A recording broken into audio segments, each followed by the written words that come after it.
We were just talking about the duties that you had as a supervising editor of Desilu Productions, and you were indicating that no editor was hired unless you were there to supervise that hiring. Did you also came through the editing room of each of the shows to look at cuts and things like that? And were there difficulties in dealing with new directors coming in, trying to get stuff coverage? Tell me something. No, as the new director came into the companies that weren't Desilu owned companies, there would be some resistance to me personally and my authority. So in time, I couldn't control it, and I realized that. And I started to make my own plans for my own future because I knew the empire was growing, Desi was drinking, they were becoming very successful with their leasing, and under Argyle Nelson, who was in charge of production, and Martin Leeds, who he had brought in from CBS because he was the deal maker there, he became the deal maker at Desilu. We had a lot of shows going, action shows, The Sheriff of Cochise, which was a sheriff in a station wagon in Arizona. Jimmy Durante show? Oh, that was earlier. Mm-hmm. Jimmy Durante. Carmen Miranda got a heart attack and died on the Jimmy Durante show. Right. As a guest. Let me ask you, why did you leave I Love Lucy on a day-to-day basis? Well, Desi, it grew, and Desi was building an empire, and I told him at one point, Desi said, I said, Desi, I really enjoy just doing the show. And he said, well, I make you an executive. You're going to get more money, and you're going to be a boss, and you're part of this organization. And at the time, he did reward a number of us with a piece of stock and interest. And but I was getting further away from picture making and more into management, and I was frustrated to a degree with management. So when Jess left, things changed for me. However, there were some perks, Wait. like shooting second units and so forth. But specifically, why did you stop cutting I Love Lucy? Because I didn't have time. No time. So that move to the executive suite, in effect, In an office and assistants in the office. Supervising was clearly because of the growth of the company. Exactly. Okay. I have a few more things I want to talk about I Love Lucy before we leave it. One is, and I think it's very crucial point to hear this from you, is the comedic element of Lucille Ball, and how one would sit in an editing room, decide how to best utilize Lucille Ball's comedic talents. Things that you learned from Paul Landers, I'm sorry. Did that come into play? No. How did you figure out how to cut a show, find the rhythm of the show? That was it. The trick was studying Desi and Lucy and Bill and Vivian and getting into their rhythms and delivering that with the editing. It had nothing to do with anything in the past because I had never been on anything that was so successful and so unique. So you developed your own patterns and your own rhythms. We did from show one. And 6 years in, we could kind of do it by rote. Describe Lucille's talent as a comedian. I mean, what are things that... There's nothing she wouldn't do when she was on. Nothing. Having had 2 babies by cesarean and going right back to work both times. What made her so successful as a comedian? Whether it's on camera or off. Well, she wasn't the person off camera that she was on. When she was on, she was Lucy. When she was off, she was Lucille. Had her own personality traits were not Lucy McGillicuddy's or Lucy Ricardo, who she came to be. Her maiden name on the show had been Lucy McGillicuddy, and she became Lucy Ricardo. So you saw that the work that she did off camera to make herself funny? Is that what you're saying? No, I'm not saying that. Off camera, Lucille Ball was a very different personality. She wasn't Lucy Ricardo. Lucy Ricardo was somebody that Lucille Ball played. And the comic timing and all the shtick and stuff was Lucy Ricardo. Lucille Ball had the usual things that women in their 40s do and have: a family to raise and supervising a home and 2 homes, 3 homes, entertainment, the beach at Del Mar House, the house in Palm Springs. We were all a family the first couple of years. They used to invite us down there in their little house in Palm Springs, and Desi would make arroz con pollo, chicken and rice, or steaks on the grill and the barbecue. Wore his chef's hat, was very entertaining. Lucy was lower key, off camera, and Desi was tremendously personable. At that point, the early point, as the pressures gathered, his personality altered, and there were things between them. Loved his kids. They both loved their kids. And the kids grew up in time. But I'm jumping ahead now. She decided that she didn't want to work so hard, which is what I started to tell you, and you took me back. And I'm going to take you back again. I'm sorry. Okay. I want to get to the specifics of your editing on I Love Lucy. How did your editing add to the humor of the show? I want to kind of break it down here.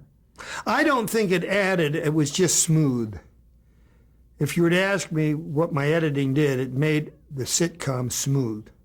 I couldn't really say any more than that. Their timing, Desi used to say with me, I told you we had to be 26 and a half minutes, and she did something funny like a loaf of bread coming out of the oven 6 feet long and smashing her against the wall, almost like a phallic loaf of bread, or the candy making where she was stuffing it in her mouth and down her bra, and Vivian was doing the same. They speeded up the candy thing, and they were doing a Charlie Chaplin. Those things got such big laughs that we were coming in maybe 3, 4, 5 minutes over. I can't remember, but 3 or 4 anyway. Had to be cut down. And Desi would come to me. He was now the executive producer, in spite of Jess. Jess was more aware we had to be 26 and a half minutes. Desi would say, "Don't screw around with my timing, Danny. Don't screw around with Lucy's business." But we'd have to cut down reactions. And we had a period there with Asher where I had what we called Black Tuesday, because they'd come in from the ranch. This is in the first couple of years. We're going back. You wanted to turn it back and tell this. I dread Tuesday morning because they'd wheel in about 10 o'clock to rehearse the new show. But they had just seen the old show. They never saw any cut. They didn't have time for anything. As Asher didn't for a great deal of time, Jess and I were doing it. And they'd see what we did. He was my boss and mentor, and when I made cuts and physically lifted story, and that happened too, it was with Jess's permission, because I had to be able to physically do it. And if he said, "Well, take this out," and I'd say, "I can't, Jess," then I'd say, "Give me something else." And in time, he'd say, "You find him and come and tell me." Everybody was busy doing their thing. So I became successful because in the early years, they were letting me do my thing. I was really editing. And they'd see it on the air, but then they started to complain. Lucy wasn't yet pregnant with little Desi, and he was just starting to build his empire, and they were coming in from the ranch, and she'd tell him she didn't like this and that. They'd see it at home. That first night party with Mark Daniels was sort of the first and last. No, I'll tell you a very good story. when I finished this. So they'd come in on Tuesdays and tell us what they didn't like about the show. Now, we had made that show a month ago. I was worrying about the one getting out of the cutting room and one coming into the cutting room, and they're telling me about something that's long finished and there's nothing I could do about it anyway. So I'd get impatient with them and a little cavalier telling him, what are you telling me now for? So they came up with an idea and just said, try it. Go up to Billy's house every Monday night and see how he likes the show, because he never got to see it. Only Jess and I were seeing the shows. Not Bob and Madeline, not anybody, not the prop man or the assistant director, just Jess and me. So I started going up. I wasn't married yet, and Bill, it was sometime in the second year. He lived in a little house up in the Hollywood Hills, and it was a perilous drive up. And I'd leave work and get up there to have a bite with him or see the show and have a couple of drinks and then have a bite. And by the time the thing was over, we were both exhausted or a little high, and I still had to drive down to my place and get home. And I never did crack up, thank God. That I had more than my share of drinking, of wine or whatever. And we finally threw that out, and I didn't go up to Bill after a while. But those were pleasant times because it was the only time we had to communicate. Later, when Jess left, Desi nominally put Billy in charge of everything, but he was too busy. So again, it was delegated to me. So I was pretty solid those first 2-3 years. And then we had one wonderful time. It was Lucy's birthday. Maybe she was going to be 45 or something, somewhere in the middle of it, maybe third. Desi took over the Macombo where we used to entertain. It's not there anymore. They had a whole flight of parakeets in a big glass cage as long as this room. And it had a kind of a wonderful feeling. It was a nightclub. And he gave Lucy a surprise party. They were really outwardly very happy at that point. And they wheeled in a television show, and we drank champagne. It was it was around the opening of the season. I just can't remember Lucy's birthday. Wait a minute. Lucy's birthday was 10 days ago. It was about August 3rd or 4th. Lucy just had a birthday. She would have been 12 years old. Lucy would be about 88 now. Lucy would have been about 88. Yeah. It was just 10 days ago in August. So it was in August, and Desi had this surprise birthday party.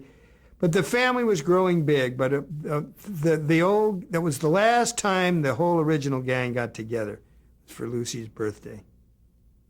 So much for the early years. Okay? Well, I still haven't got an answer out of you, though. What? I want to find out how you would edit something like that.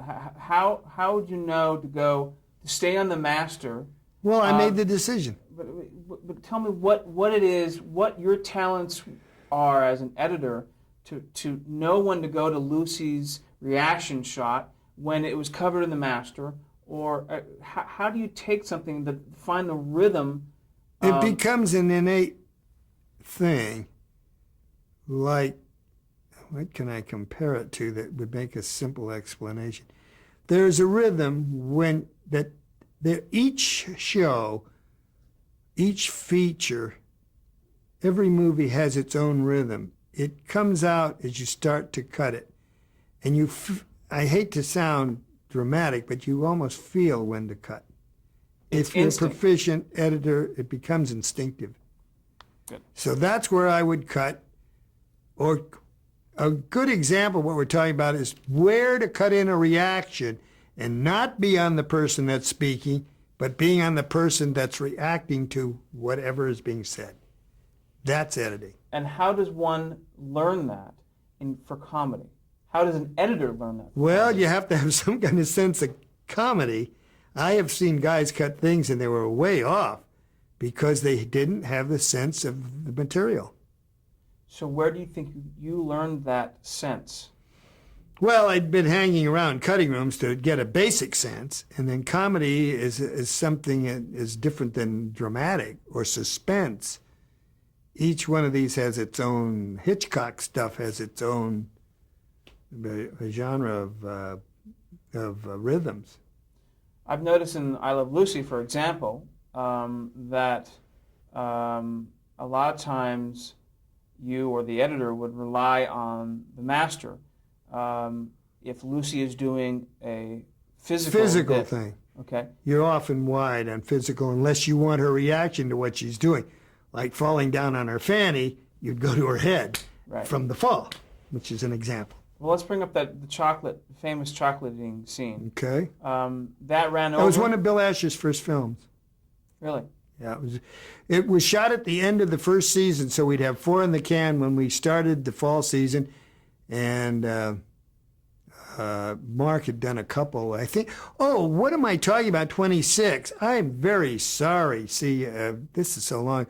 We made 39 films the first year, and we made 39 films the second year. Almost 40 those first 2 seasons. Wasn't 26. I made a terrible gaffe. We had 39 shows. Just the first 2 seasons? In my memory, yeah. So Mark Daniels directed those first 39? I think he did, but I don't remember the mechanics. I think included in that was the 39 were 4 to start the next season. I'm a little hazy about it, so I don't want you to tie me down to time and dates. It's coming up 50 years ago. Well, that's fine. It's a detail. But we did bring Bill in before we broke the crew up from the first season, so one of his shows was very big of Jess and Desi, would be an Asher show, and we would open the review show with a Mark Daniels show. That's the important part. And I believe the Candy Show was one of those we shot at the tail end of the 39. So that show is entitled The Job Switching, right? That was about candy making, yeah. Did you cut that show? I did. And what was the challenge in that particular episode? Well, there was so much going on there. It was a pretty broad thing. We had this crazy manager of the candy store speeding up on them, and they're not knowing what the hell they're doing. And as the thing went faster, they moved faster, and it became a Charlie Chaplin thing. Was all that rehearsed, or did they go into... Thoroughly rehearsed. They had a gag there where a fly was supposed to be buzzing around the chocolate on Lucy's nose, and the fly was annoying her, and the supervisor came over, and Lucy swatted her with the chocolate. And she swatted her back. The woman couldn't hit Lucy. And finally she did it. I don't remember if Bill picked that up or we finally got it, but it was one of those things that in rehearsal took a lot of doing, because in the dress rehearsal, they went through everything, just the way they were going to film it for the audience. So if there was physical stuff, they did it, and she did it. But you said that scene ran over. So how, if there's... Well, as an example, that did. But if they're so specific on rehearsals, how did they run over, and what did you do to fix that? Well, they ran over because the audience would be laughing so hard, so intently, that they'd keep doing shtick business, and it would be longer than the rehearsal. And how did you fix that? Well, we'd make little cuts, try to make it as unnoticeable as possible, being little tiny snips here and there. You do it now electronically, you speed it up. We couldn't speed it up, so we'd take a few frames here and a few frames there, and when you get down the scene, you've lost some, and the act shorter, or if they did something really funny that had to go, it had to go. And those were some of the objections she would have. How about the episode Lucy does a TV commercial? Did you cut that? The Vita Vita Vegemin girl, yeah. The fellow Ross Elliott, who played the director, died yesterday. Yeah. 82, I think it was. What were the challenges in cutting that show? Oh, that one was easy, She just got she got into that, getting progressively drunker, taking that stuff with the commercial. She was making that commercial. The kids wrote that. In I Love Lucy, it was the writing, the gags, and the performance, the editing. We just developed a style, and it was more or less consistent, facing different problems every week, but basically the different problems were mechanically the same. You just had to use your head. If you're dealing with Lucille Ball, was a challenge, was one of the challenges figuring out what to keep in if it was all great? Very difficult. I did that with Jess. Most of anything difficult I did with Jess. Later, supposedly with Desi, but he became so busy that that's when I was doing a lot of it myself. But by then, Bud Mullen was cutting the picture, and we were in the 5th or 6th year, and he was as proficient as I was, and became a very big editor. So I was busy doing other things. Right, which some of the shows we mentioned. Right. And you worked at Desilu for about 10 years. Just short of 10 years. And you left, you said... Well, before I left, as I started to tell you, and now you're going to let me go on with it, they decided they would do half a dozen hour shows, which they would call the Lucy Desi Comedy Hour for CBS, with the same characters, and they would be an hour maybe once a month or every 6 weeks, whatever. Well, after wheeling and dealing with it, and they wanted to do it in color and this and that and the other thing, the sponsors, General Mills, dropped us.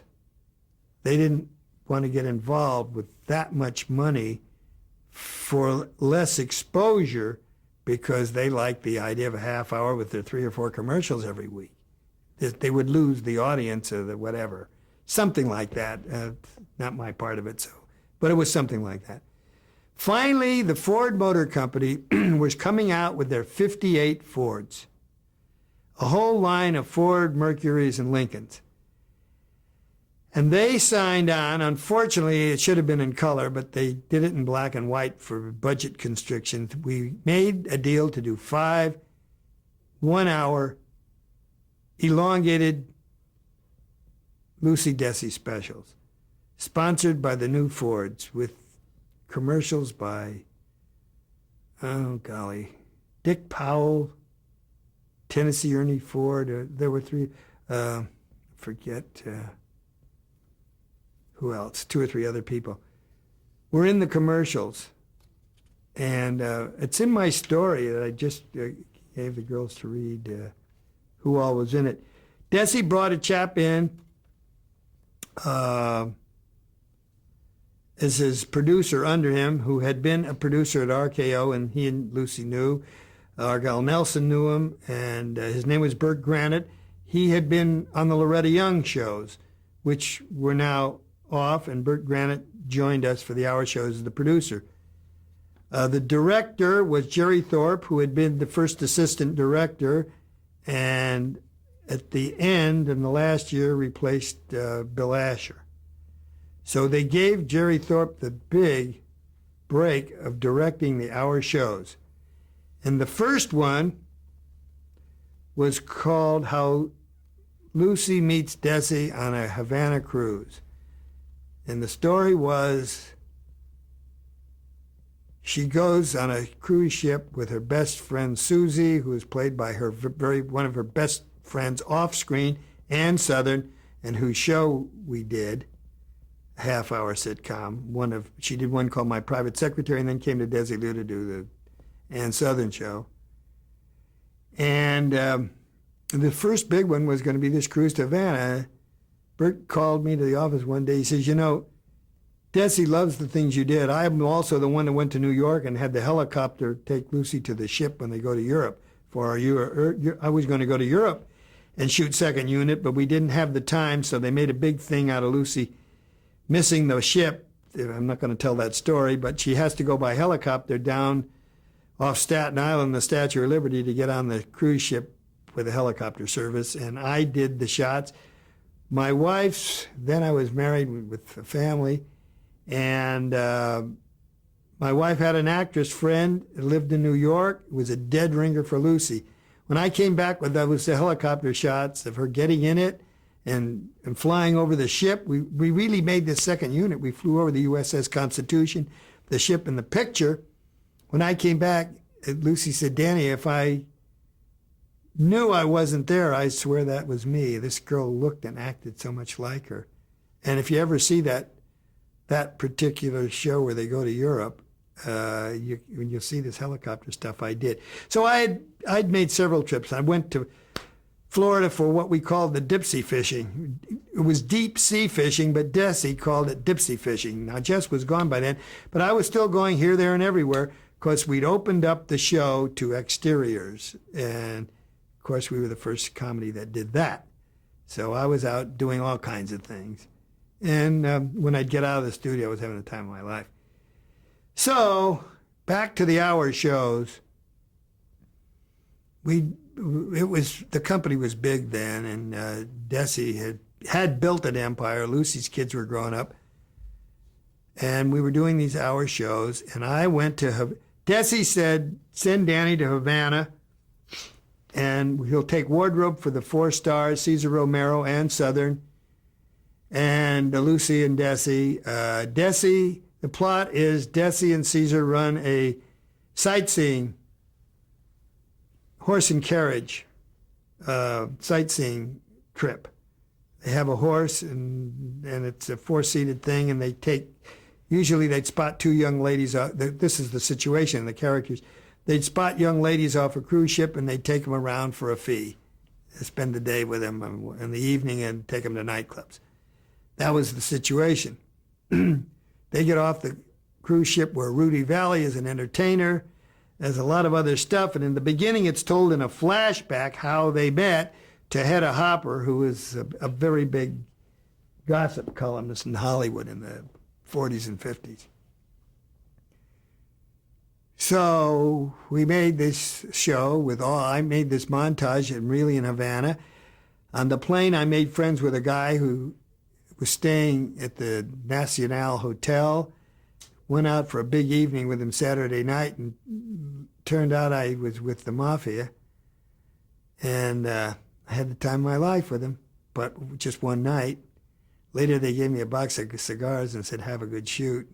And I never saw them again. But all that time, they were building these tremendous nightclubs in Havana. It was going to be a second Las Vegas. It all came out of Lucky Luciano and the mob. And these guys that I met came from Cleveland, part of mafia. And they were a lot of fun to be with. But, I went down to the guy's hotel room that Saturday night to join him for dinner, and he was just getting dressed and putting on his jacket. He had a shoulder holster, and I looked at it like that. And he says, "It's just a little protection." But then later I found out that they were the mob. Well, and they were worried. Go ahead. They were worried because there was a guy up in the Sierra Maestra near Desi's hometown in the mountains was Castro. They were already firebombing, and I had a couple of incidents there, and Desi got me on the phone. He said, "Get the hell out of there before you get hurt." He asked me what I'd shot. I told him. He says, "You got enough." Well, we had enough. The end of that show is one of the big stories of television. Hold on to that as we change tapes. Oh, okay.